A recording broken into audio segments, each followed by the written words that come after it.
A história começa em um sombrio e vasto calabouço. O prota abre a cena com uma pergunta direta: vocês estão prontos para o que está prestes a acontecer? No mesmo instante, um exército de goblins ferozes, armados com uma variedade de armas letais, avança contra uma única pessoa, o personagem principal dessa narrativa, Ban Yo-won. Quando parece que ele será destroçado, algo surpreendente acontece. A primeira onda de goblins é completamente dizimada por golpes mortais, tão rápido quanto a luz. Tudo isso acontece em questão de segundos. Uma massa gigantesca coberta por espinhos de metal retorna para as mãos do herói de cabelos azuis, vestido com seu uniforme. Os goblins restantes paralisam, assistindo horrorizados enquanto os corpos mutilados de seus colegas caem como uma chuva sangrenta e grotesca. Por um momento, hesitam, reconsiderando o ataque, enquanto ainda processam o massacre. O herói lhes lança um sorriso confiante, deixando claro que ainda não terminou. Nesse ímpeto de confiança, Ban não percebe uma flecha disparada por um dos goblins da retaguarda. Por sorte, sua massa intercepta e destrói o projétil. Ele fica ao mesmo tempo aliviado e surpreso, enquanto os goblins, igualmente perplexos, tentam entender o que acabou de acontecer. Aproveitando a confusão, o herói decide provocá-los, perguntando se realmente acreditam que números são suficientes para derrotá-lo. Pelos olhares confusos, fica evidente que os monstros não entendem uma palavra do que ele diz. Irritado por ser subestimado, Ban informa que eles cometeram um erro grave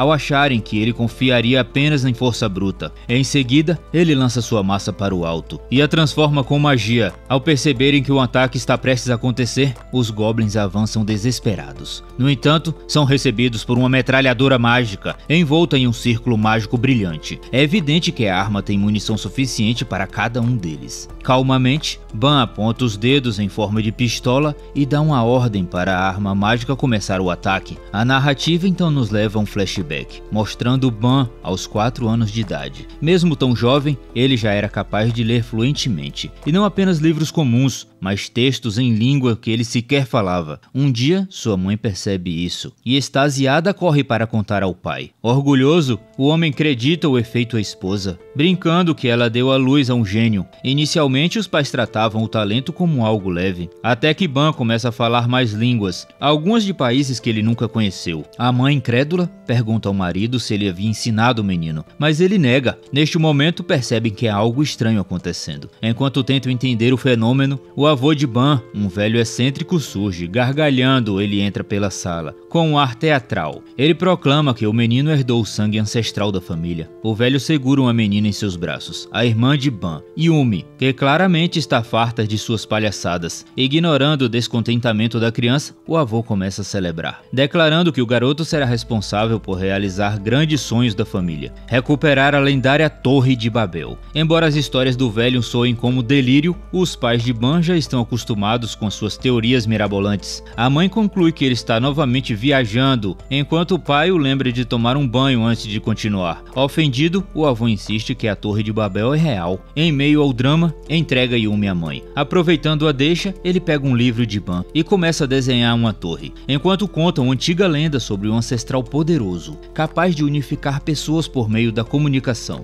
Ele alega que esse antepassado liderou a construção de uma torre indestrutível, a mítica Torre de Babel. Ao ouvir a história, um sorriso curioso surge no rosto do pequeno Ban. Ele pergunta se o ancestral realmente era dono da torre, pois isso significa que um tesouro inimaginável estaria escondido em algum lugar. O velho dá uma risada baixa antes de explicar que seus ancestrais eram mestres das línguas, capazes de interpretar e transformar qualquer idioma. Ele lembra a Ban de que eles jamais devem esquecer de que são descendentes de um grande legado. O garoto, desesperado, agarra as pernas sujas do avô e implora para que ele revele onde está a torre. No entanto, o velho apenas gargalha. O pai do menino, ao ver o filho choramingando por causa de uma torre, lembra o avô de que ele deveria ir se lavar antes de mais nada. Finalmente, o excêntrico admite que nem sequer sabe onde a torre está localizada. O pequeno gênio solta um suspiro pesado, desapontado, sentindo que aquela torre deveria ser deles por direito. Vendo a expressão aflita de frustração no rosto de Ban, o velho tenta animá-lo, dizendo que tem certeza de que a família recuperará seu poder e a glória quando finalmente encontrarem a torre. Como vocês podem imaginar, essa história dá ao jovem de cabelos azuis uma espécie de propósito, a esperança de um tesouro esperando por ele em algum lugar. Quando criança, Ban adorava ouvir as histórias que o avô contava sobre as aventuras de seus ancestrais. Ele acreditava que o seu talento extraordinário para linguagens poderia ajudar a realizar o sonho antigo antigo da família. Contudo, com o passar do tempo, ele descobriu que suas habilidades iam muito além das expectativas. Os anos se passaram e agora Ban está crescido. Ansioso, ele aguarda o resultado de sua inscrição na universidade, especialmente no departamento de Ciências Políticas e Diplomacia da universidade. Enquanto aguarda, pressiona o botão F5 repetidamente no computador, tentando descobrir se foi aprovado. O atraso na publicação dos resultados o deixa intrigado e ele começa a se questionar sobre o motivo disso. Porém, seus pensamentos são interrompidos quando algo estranho acontece na tela. As imagens começam a embaralhar e ele não entende o que está acontecendo. Tentando resolver o problema, ele percebe que ao tocar no teclado uma série de símbolos misteriosos aparece. Ele fica boquiaberto, chocado com o que vê. Logo depois, uma janela azul translúcida surge na frente da tela do computador, exibindo uma nova escrita distorcida e indecifrável. Embora nunca tenha visto nada parecido, Ban de repente começa a interpretar os símbolos sem esforço. A mensagem diz que a melhor academia de uma dimensão alternativa o parabeniza por passar na triagem documental. Confuso, ele não entende como pode ler aquelas palavras ou como aquilo é possível. Antes que possa processar o que está acontecendo, novas mensagens aparecem na tela azul, informando que ele foi convocado para uma avaliação prática. Se passar no teste, se tornará um aluno da academia. Em seguida, um aviso de contagem regressiva de 10 segundos aparece, instruindo-se a se preparar. Desorientado, Ban olha ao redor, tentando descobrir quem poderia estar pregando uma peça nele, mas não encontra ninguém, afinal, está sozinho em seu quarto. A contagem regressiva termina, e as janelas azuis informam que ele será teletransportado para o local do exame. Ainda incrédulo, ele ignora a mensagem, convencido que tudo não passa de um delírio causado por nervosismo. Mas quando o tempo se esgota, ele é de fato teleportado. A confirmação vem quando Yumi, sua irmã, entra no quarto para perguntar se ele passou no exame. Ela não o encontra porque ele já foi levado para outra dimensão. Enquanto isso, Ban é arremessado através de diversas dimensões, gritando de horror durante o trajeto, até finalmente aterrissar em uma caverna escura. Lá, uma nova janela azul surge, informando que a avaliação prática para candidatos de dimensões inferiores começou. Sentindo dor ao se levantar, ele percebe que aquilo é muito real. Ainda confuso sobre como foi parar ali, outra mensagem aparece, ordenando que ele derrote um goblin cego e destrua o núcleo do calabouço. Desesperado, ele grita, pedindo para ser enviado de volta para casa. Ele não faz ideia do que significa avaliação prática, ou por que está participando de algo para qual nunca se inscreveu. Olhando ao redor, ele finalmente vê o monstro que deve enfrentar. Ao avistar o goblin cego, Ban fica horrorizado e sem palavras. Incapaz de acreditar que aquela criatura está realmente ali, o goblin começa a falar. De repente, um dos goblins começa a emitir sons incompreensíveis.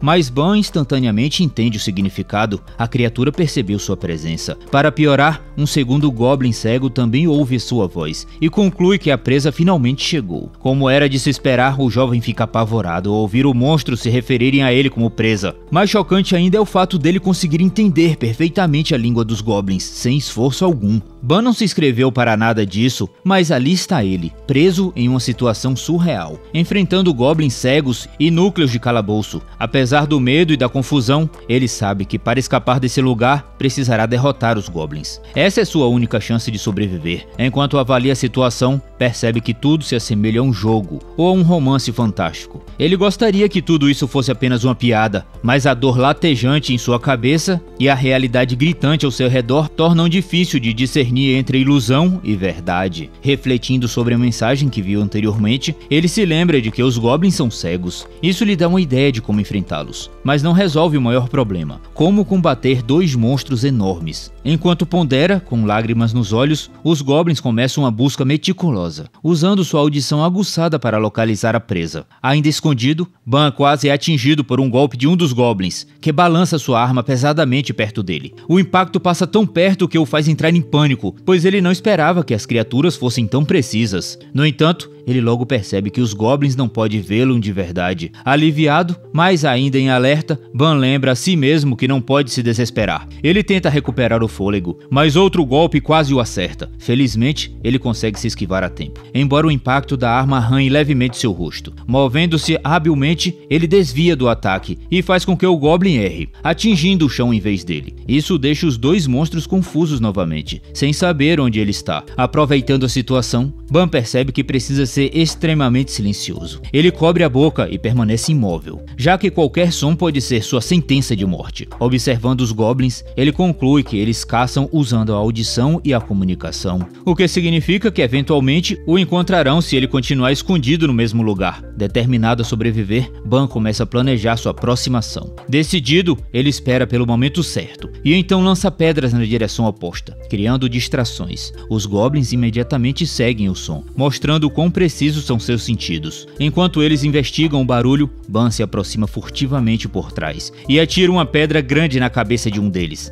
A dor irrita o monstro, mas ele rapidamente vira para rastrear a origem do ataque. No entanto, Ban é inteligente o suficiente para evitar ser descoberto e manipula os goblins para atacarem um ao outro. Um dos goblins, enfurecido, acerta o parceiro com sua massa, abrindo um enorme ferimento. Isso desencadeia uma luta entre os dois monstros. Ban, ansioso, observa enquanto as criaturas tentam se matar. Enquanto o goblin maior cai sobre o menor, pressionando contra o chão, ele percebe que essa pode ser sua chance de acabar com ambos de uma vez por todas. Com essa ideia em mente, Ban se aproxima lentamente, pega um porrete de madeira no chão e se prepara para o golpe final. Embora sinta um pouco de pena do goblin ferido, ele sabe que se hesitar agora pode custar sua vida. Ele lembra a si mesmo que se não conseguir eliminar esse inimigo, não terá nenhuma chance de escapar do calabouço. Com determinação, Ban desfere um golpe mortal, esmagando a cabeça do goblin com o porrete. Ele fica diante de um corpo sem vida, sentindo alívio por ter sobrevivido. Pelo menos, por enquanto. De repente, os corpos dos goblins começam a brilhar e estranhos símbolos aparecem ao seu redor. Uma nova janela azul surge na frente dele, parabenizando por completar com sucesso sua primeira missão. Após completar a caçada no calabouço, Ban é recompensado com algo chamado Poder da Dimensão Superior. Enquanto lê a mensagem, seus olhos se arregalam de espanto. Ele tenta processar o que está acontecendo diante de si. Um brilho dourado começa a envolvê-lo, intensificando sua confusão. Ele não tem ideia do que está acontecendo, mas o peso de tudo o deixa sobrecarregado. Símbolos estranhos começam a se formar, criando algo como uma pulseira mágica flutuando ao redor de suas mãos. Atordoado, ele apenas observa, tentando assimilar tudo aquilo. Ainda perplexo, uma nova mensagem surge, informando que ele recebeu o poder do código babilônico, que acabou de ser desbloqueado. Segundo a mensagem, esse poder será representado por ideogramas, uma linguagem familiar ao portador. Embora confuso, Ban tenta entender o que isso significa. Ele descobre que ideogramas são caracteres que transmitem significado diretamente por sua forma. Logo, outra tela aparece, explicando que os caracteres chineses foram escolhidos como seus ideogramas. Apesar de inesperado, o sistema justifica que esses símbolos são perfeitos para ele, pois ao contrário de caracteres fonéticos que representam apenas por sons, os ideogramas carregam conceitos diretamente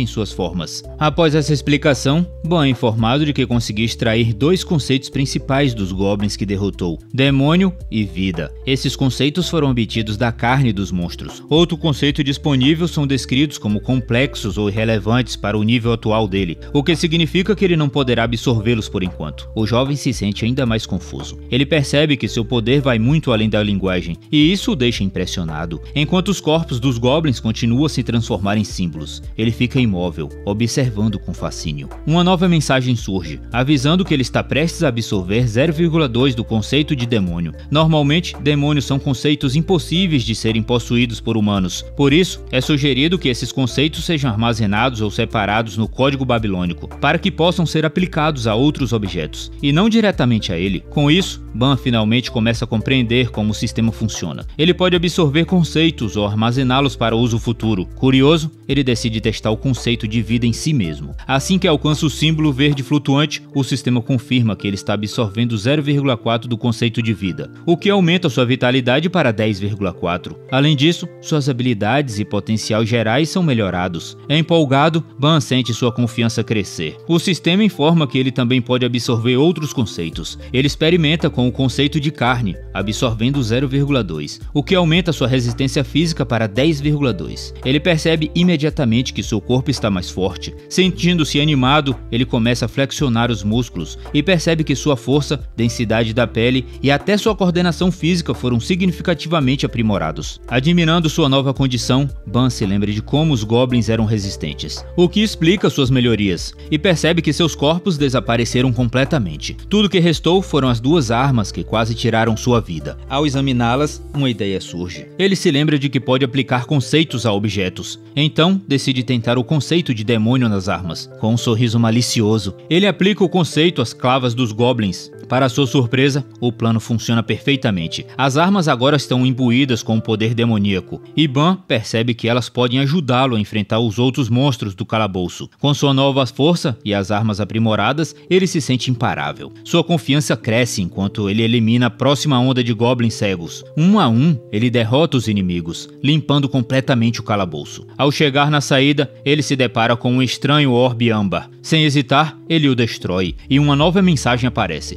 O sistema informa que ele concluiu o exame com sucesso. A academia parabeniza por passar no teste prático da dimensão inferior. Finalmente, Ban respira aliviado. Mas sabe que isso é apenas o começo de sua jornada. Ban sente um misto de orgulho e alívio ao ouvir que passou na avaliação especial, mas imediatamente pergunta se isso significa que finalmente poderá voltar para casa. Cansado e frustrado, ele só quer deixar esse lugar estranho e retornar à sua vida normal. No entanto, sua esperança é destruída quando o sistema notifica que ele será transferido para o dormitório da academia imediatamente. O grito de indignação de Ban ecoa enquanto tenta processar essa notícia. Não há nada que ele possa fazer para impedir essa academia interdimensional de decidir seu destino. Eventualmente, ele aceita seu novo rumo. Apesar de estar desesperado para ver sua família novamente, ele percebe que está preso em um mundo distante de casa, sem nenhuma ideia de quando poderia voltar. Este é um reino mágico, completamente diferente da realidade que ele conhece. Um lugar como nenhum outro que já viu. A escola onde será matriculado se chama Academia União. Após sua aventura no calabouço, Ban é teleportado para um quarto no dormitório, onde desaba no chão, atordoado, sem entender onde está ou como chegou ali. Ele expressa sua confusão. Neste momento, outra janela azul aparece para explicar o que está acontecendo. Primeiro, ele é parabenizado por passar no exame prático e se tornar um estudante provisório da academia. Em seguida, ele é informado que deve vestir um uniforme designado e se preparar para uma entrevista. É como se sua vida tivesse virado de cabeça para baixo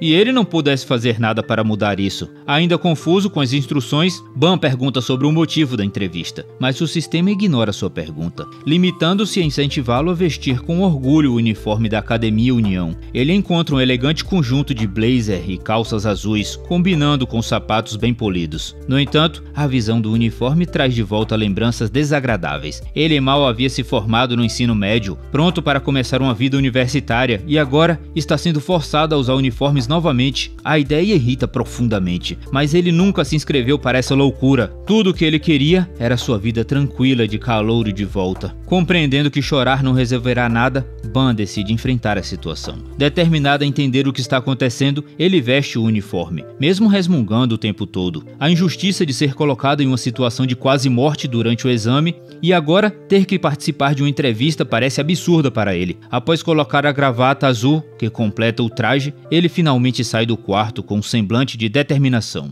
e uma pitada de irritação. Enquanto caminha pelo corredor em direção ao local da entrevista, Ban repassa mentalmente seus planos, exigindo respostas, compensação pelo transporte forçado e sua liberdade. Ele está confiante que ao menos conseguirá resolver alguma coisa. No entanto, assim que abre a porta da sala de entrevista, metade dos seus planos desaparecem de sua mente. Ele fica completamente hipnotizado pela figura em sua frente, uma elfa de cabelos ruivos e óculos, claramente mais velha, mas incrivelmente atraente. A mulher, que parece ser uma professora, está igualmente surpresa pela forma abrupta com que ele entrou. Ban, por outro lado, fica perplexo com a pele verde dela, se perguntando se é uma alienígena ou algo assim. Apesar das dúvidas, a única coisa que sabe com certeza é de que ela é deslumbrante. A elfa, que se apresenta como professora Yuma, instrutora de combate mágico na Academia União, o cumprimenta cordialmente. Chamando pelo nome. Nervoso, ele responde de maneira formal, referindo-se a ela como senhora, enquanto coça a cabeça, sem jeito. Yuma o parabeniza novamente por passar no exame, mas também revela que o desempenho dele chamou a atenção de toda a faculdade. Surpreso, Ban sente uma pontada de orgulho. Contudo, ele rapidamente é lembrado da bizarrice desse mundo e de como que tudo o que quer é ir para casa. A professora, empolgada, continua elogiando, mencionando que ele é o primeiro aluno em 500 anos a criar um artefato durante o exame prático. Apesar do feito impressionante, Ban só consegue pensar no quão traumático foi quase morrer no calabouço. Enquanto Yuma fala animadamente sobre como ele é extraordinário,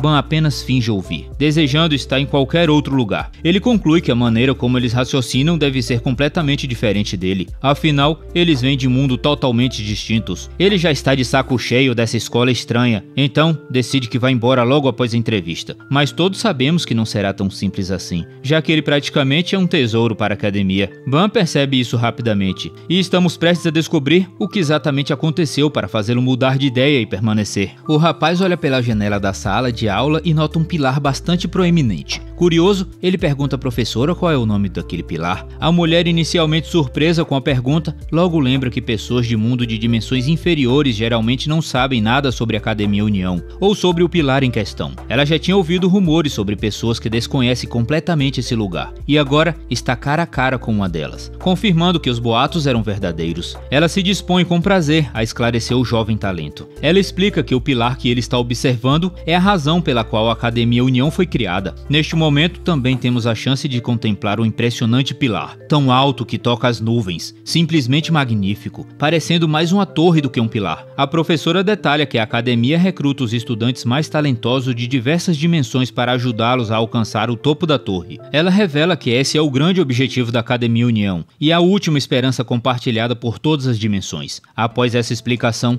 ela menciona algo ainda mais intrigante: a existência de um calabouço. A professora Yuma afirma que esse é o calabouço dos calabouços, a origem de todos os mistérios e perigos deste mundo. Então, revela que a torre, na verdade, é a lendária Torre de Babel. Essa revelação é enorme para o jovem gênio linguístico. Ele imediatamente começa a lembrar da história que seu avô contava sobre os antepassados da família e percebe que aquilo era exatamente o que o velho tanto mencionava. Ele fica completamente estarrecido. Saber que aquela é a Torre de Babel, a obsessão de seu avô por tantos anos, parece um sonho. Ele gostaria que seu avô tivesse ali, pois o excêntrico ancião poderia ajudá-lo a entender tudo isso. Porém, ele está sozinho e precisa processar essa descoberta monumental. Enquanto tenta compreender o significado do que a professora chamou de calabouço dos calabouços, ele reflete que a torre pode ter sido dominada por monstros. Contudo, ele decide não se prender às questões secundárias agora. Para ele, o mais importante é ver nisso a oportunidade de restaurar a glória da família e honrar o legado dos seus antepassados. Neste instante, Ban decide se inscrever na Academia União para realizar o sonho de uma vida inteira. O melhor de tudo é que ele não está preso ou obrigado a permanecer naquela dimensão. Graças ao tratamento especial da professora, ele é teleportado de volta para casa. Lá, reúne toda a sua família e explica tudo o que aconteceu. Ele conta sobre o pilar que toca o céu, e como era de se esperar, seu avô fica em êxtase, completamente fora de si de tanta alegria. O velho grita de emoção,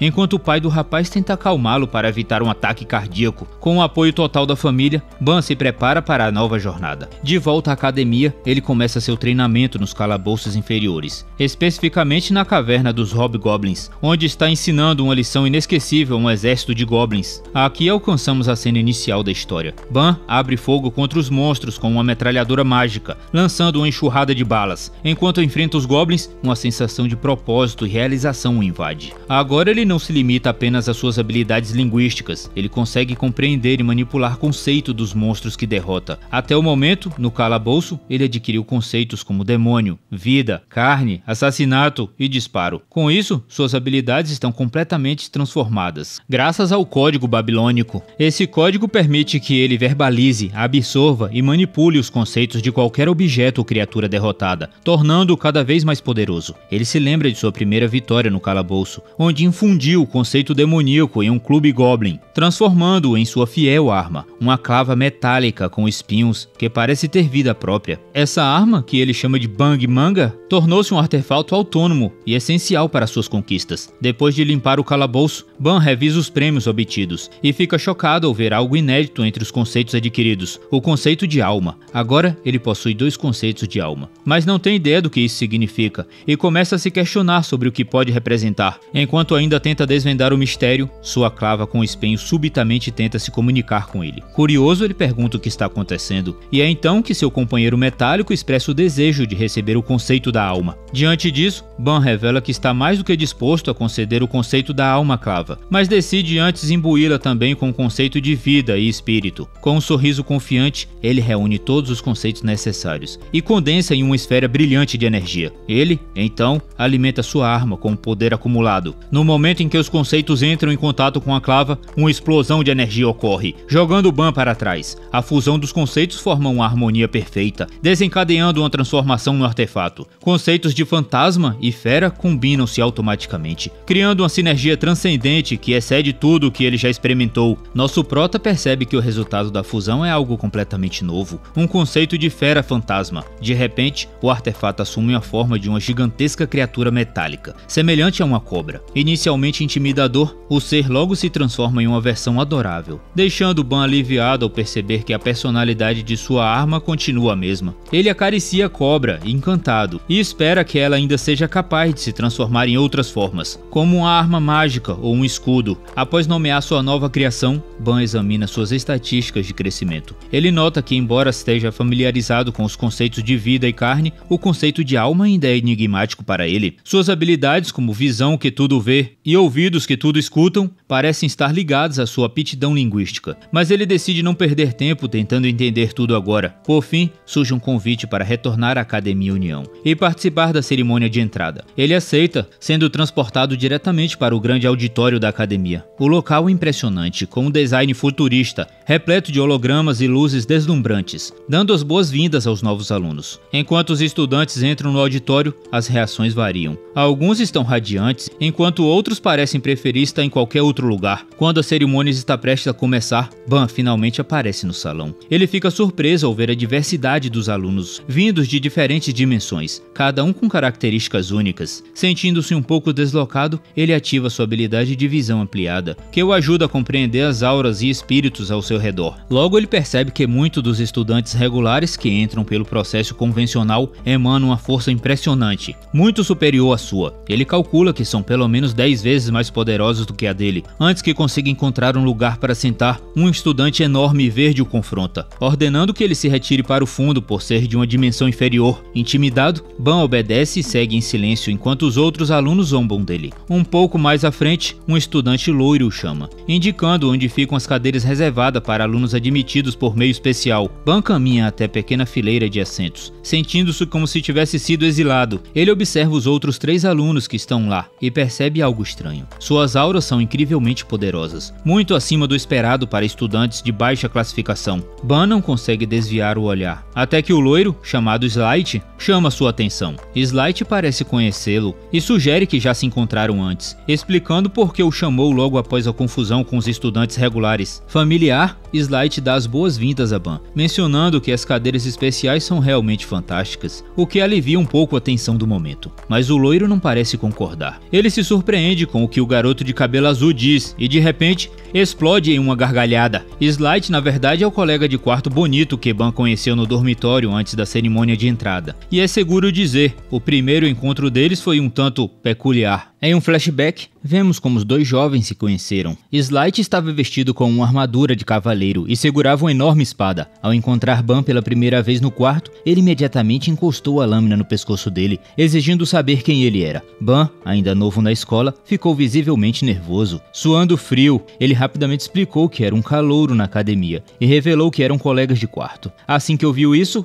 Slight retirou a espada e se desculpou instantaneamente, explicando que estava apenas um pouco tenso porque acabara de terminar sua avaliação prática. Ele estendeu a mão para Ban, perguntando se ele estava bem. Ban ficou impressionado com a rapidez com que o loiro mudou de atitude, mas o que realmente chamou sua atenção foi o quão Slight parecia um príncipe de conto de fadas. Se alguém olhasse sem saber, poderia confundi-lo com uma bela garota. Apesar da primeira impressão dura, o pedido de desculpas rápido fez Ban concluir que seu novo colega de quarto talvez não fosse má pessoa afinal. Depois desse início estranho, os 2 começaram a conversar. Durante o bate-papo, o Slight achou curioso que Ban tivesse lutado contra goblins cegos em sua avaliação prática. Ele achou a situação hilária, já que, segundo ele, até mesmo um recruta novato com treinamento básico poderia enfrentar goblins facilmente. Slight revelou que enfrentara trolls e ogros em sua prova, o que fez Ban se sentir incomodado com o tom condescendente. Ele percebeu que o loiro estava sendo arrogante, mas decidiu ignorar o comentário. Ban logo notou que estavam conversando há bastante tempo, sem sequer tomarem banho após os exames. Ele sugeriu que fossem ao banheiro do dormitório, que era comunitário. Sem cerimônia, Ban começou a tirar a roupa, e Slight ficou visivelmente desconfortável ao ver o físico bem definido do garoto. Ban sugeriu continuar a conversa no banho, mas Slight recusou de imediato. Suas bochechas ficaram vermelhas enquanto desviava o olhar. A reação do deixou Ban confuso, mas ele decidiu não insistir. O flashback termina e a história volta para o auditório da cerimônia.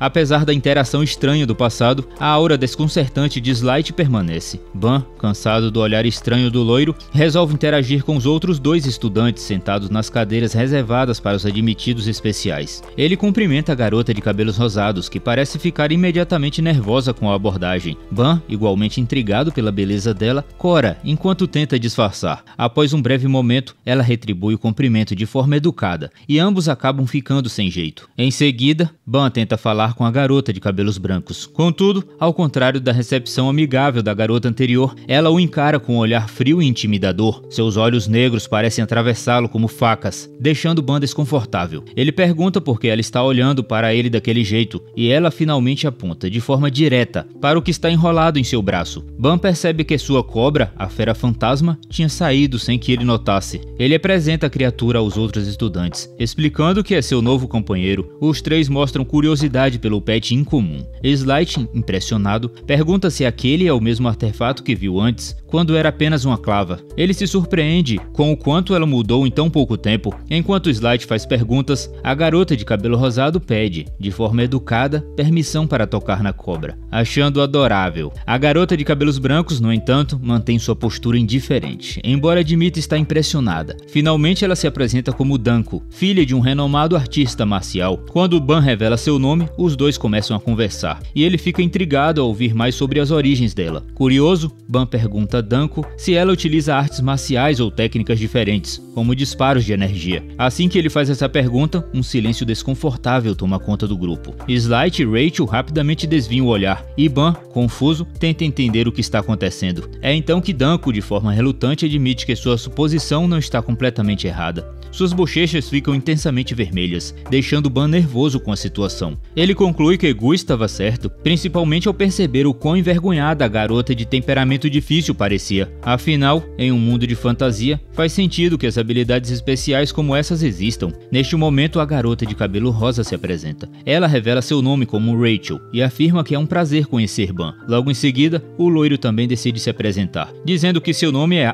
Slight, mas que todos podem chamá-lo de Light. Ele dirige um cumprimento mais caloroso às garotas, mas ao mencionar o nome de Danko, ela apenas o encara com um olhar gélido. Percebendo a hostilidade, Light rapidamente se cala. Ban olha ao redor e observa os alunos recém-admitidos tomando seus lugares. O auditório está lotado e os membros da direção da escola estão sentados na frente. Ele percebe que a cerimônia está prestes a começar. Ao compartilhar essa informação com o grupo, ele fica surpreso ao ver sua professora, Yuma, sentada ao lado dos demais líderes escolares. Quando Light ouve isso, pergunta curioso se Ban também teve uma consulta com a professora. O loiro parece surpreso, pois acreditava que Yuma não havia entrevistado mais ninguém do grupo. Ele logo percebe que ambos foram avaliados pela mesma professora, o que cria um momento de estranha coincidência e intensifica a tensão entre eles. A troca de olhares desconfortáveis entre Ban e Light é interrompida quando o teto do auditório começa a se abrir. Todos os estudantes observam com curiosidade e confusão, enquanto alguns começam a entrar em pânico. De repente, uma voz poderosa e estrondosa ecoa pelo salão, confirmando que todos estão reunidos. A força dessa voz é tão impressionante que muitos dos alunos, incluindo Ban, cobrem os ouvidos, sentindo uma pressão esmagadora que parece causar dor de cabeça. Enquanto a maioria mantém a cabeça baixa para suportar o peso dessa energia opressora, Ban decide erguer os olhos, acreditando que a origem desse fenômeno está no céu. Quando finalmente consegue olhar para cima, Ban avista algo inacreditável. Uma imagem colossal nas nuvens, com o formato de um olho gigante que observa todos os estudantes no auditório. A voz ressoa novamente, declarando o início da cerimônia de entrada da turma 2557 da Academia União. O cenário é tão surreal que parece um prenúncio de um evento apocalíptico. Contudo, é revelado mais tarde que a figura assustadora no céu, na verdade, é o diretor da escola. Após a cerimônia, a professora Yuma começa a elogiar entusiasticamente o discurso do diretor, destacando como ele foi impressionante. Ela pergunta ao grupo se eles também acham o mesmo, mas todos permanecem em silêncio. Ainda traumatizados com o que acabam de vivenciar, o clima desconfortável persiste até que Ban quebra o silêncio, concordando com a professora e afirmando que a cerimônia foi incrível. Ele admite estar curioso para saber se o olho gigante no céu era realmente o diretor. Essa pergunta desencadeia uma avalanche de questionamentos por parte dos seus colegas, que ficaram chocados ao descobrir que Ban teve coragem de levantar a cabeça durante o discurso. Light pergunta, incrédulo, se Ban realmente conseguiu olhar para cima, enquanto Rachel também demonstra demonstra curiosidade, já que a maioria estava intimidada demais para fazê-lo. Ban tenta desviar das perguntas, explicando casualmente que não achou o diretor tão assustador quanto os outros estudantes. Entretanto, Danko o observava com um olhar penetrante, o que o deixava ainda mais desconfortável. Sentindo-se exposto, Ban decide encerrar a conversa, afirmando que a presença do diretor parecia mesmo um enorme olho os observando. Percebendo o nervosismo de Ban, a professora Yuma intervém para poupar o garoto de mais perguntas e confirma que o ser que eles viram era de fato o diretor da Academia União. Ela destaca que é uma rara oportunidade encontrar o diretor pessoalmente e reforça que provavelmente os estudantes só terão outra chance se alcançarem grandes feitos. Algo realmente especial ou um incidente sério precisaria ocorrer para que os alunos se encontrassem novamente com o diretor. No entanto, isso não se aplica a Ban, pois a professora Yuma revela que de repente ele terá uma reunião particular com o diretor. Ao ouvir isso, Ban entra em pânico e expressa que esse tipo de encontro parece mais uma maldição do que uma honra. Em resposta, a professora, com seu típico bom humor, apenas ri, dizendo que as conquistas dos alunos refletem diretamente nela como professora. Por isso, ela os incentiva a se dedicarem ao máximo. Light fica surpreso, pois não fazia ideia que a professora Yuma seria responsável por sua turma. Ele pergunta se isso é mesmo verdade, e ela confirma prontamente. A notícia é um choque para o loiro, especialmente porque Yuma é uma das 9 professoras titulares da academia, uma posição altamente prestigiada. O fato dela ser responsável por ele e pelos novos amigos é algo que o deixa atordoado. Percebendo a reação, Yuma decide se apresentar formalmente. Ela levanta sua xícara de chá e anuncia ser a professora responsável pela classe 11, com especialização em combate mágico. Além disso, ela reforça que o grupo precisará trabalhar bem em equipe, já que estarão juntos pelos próximos 5 anos. Light, familiarizado com as regras da Academia União, acha tudo isso inesperado. Normalmente, alunos de admissão especial de nível inferior são designados a professores associados, e Yuma confirma que essa é a prática padrão, mas acrescenta: este ano, os alunos admitidos de dimensões inferiores possuem talentos tão excepcionais que ela foi encarregada de guiá-los. Refletindo sobre isso, Yuma comenta que é intrigante como apenas alunos tão especiais foram selecionados pela academia este ano. Mesmo achando curioso, a professora decide se concentrar no que importa no momento e oferece alguns conselhos aos novos estudantes. Ela alerta o grupo sobre a inveja e hostilidade que podem surgir por parte dos estudantes regulares. Como professora, ela é responsável por eles, mas prefere não mascarar a realidade. Segundo Yuma, os novos alunos devem estar cientes de que não enfrentarão apenas rivalidades acadêmicas. Ban, intrigado com essas palavras, percebe que ela está se referindo a possíveis confrontos físicos, ou até briga entre estudantes, algo que vai além da competição protegida pelas regras escolares. Ele deduz que Yuma está destacando isso porque estes conflitos não podem ser resolvidos pelos professores. Enquanto Ban reflete sobre essas implicações,